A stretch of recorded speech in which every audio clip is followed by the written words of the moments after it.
a look at some of the littler guys who I think deserve a lot of love. We'll look at G1 Warpath, Brawl, Sea Spray, Cosmos, and Power Glide. I got a ton of mileage out of these guys when I was a kid, and I think a lot of my friends did too. I seem to have vague memories of several of these guys being in the households of all my friends who had Transformers back then. All characters that featured prominently on the cartoon, but smaller Transformers at a lower price point, so you were always going to see more of them lining living rooms across households in the 80s. And I think I mentioned this in other Transformers videos. I loved the simplicity of these figures and that there were no accessories or things to lose or clip on or snap on. These guys would just fight each other and punch each other in the face or shoot laser beams out of their fists in my imagination. Here's Warpath. I couldn't stand the way this guy talked on the show.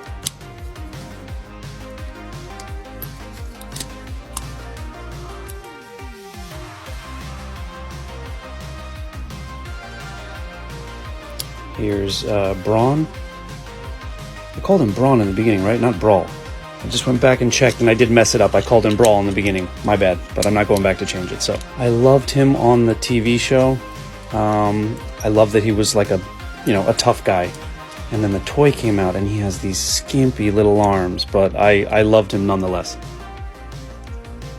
Cosmos. Mine's loose.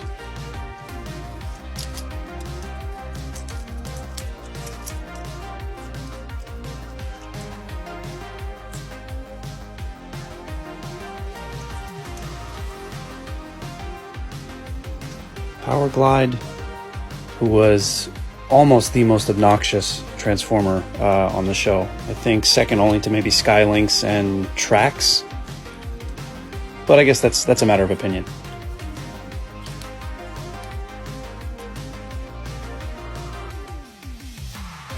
And Sea Spray,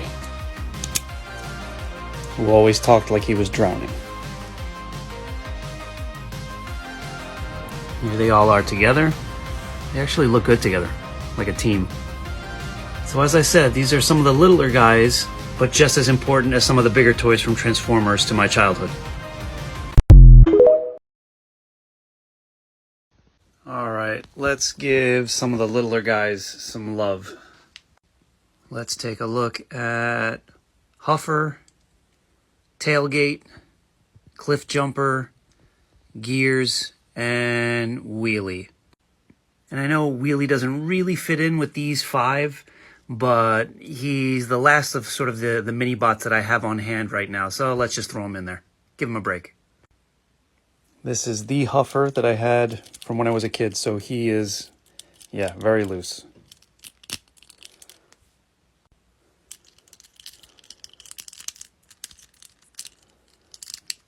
And that's all there is to him.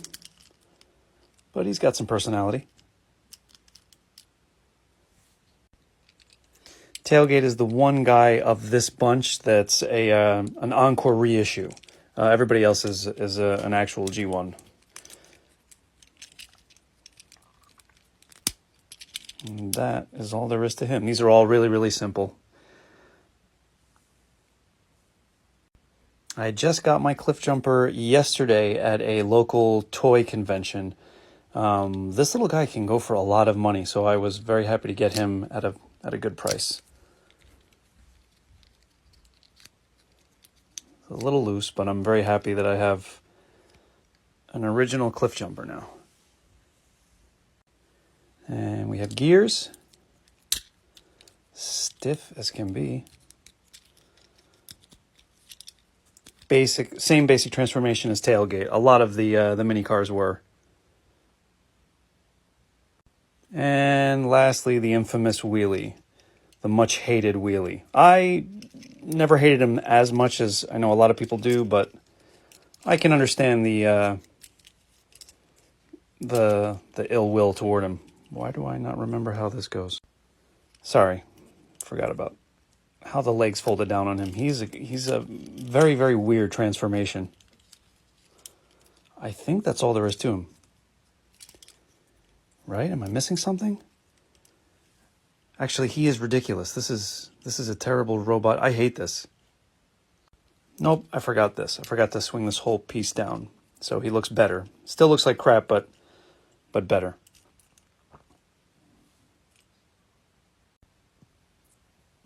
And there are a few more of the smaller mini car Transformers from G1.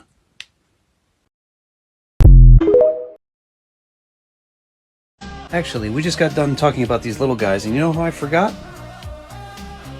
I have one more. The king of the Minibots, Bumblebee.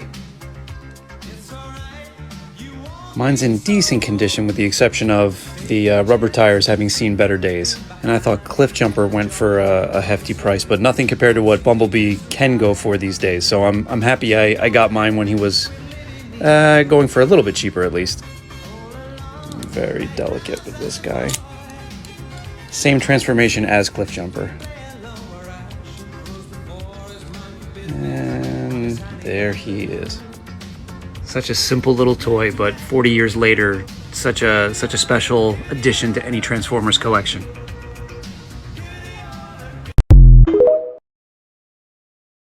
I do have Beachcomr, and normally I wouldn't think that one of these Minibots would be enough to carry his own video, but I've actually had a few requests for him. People do love Beachcomr, don't they? Myself included. I did love this toy as a kid, and ironically, I think I lost him at the beach. And someone did say it in the comments, and I 100% agree. This is the Transformer that should have been our G.I. Joe crossover for the Awe Striker.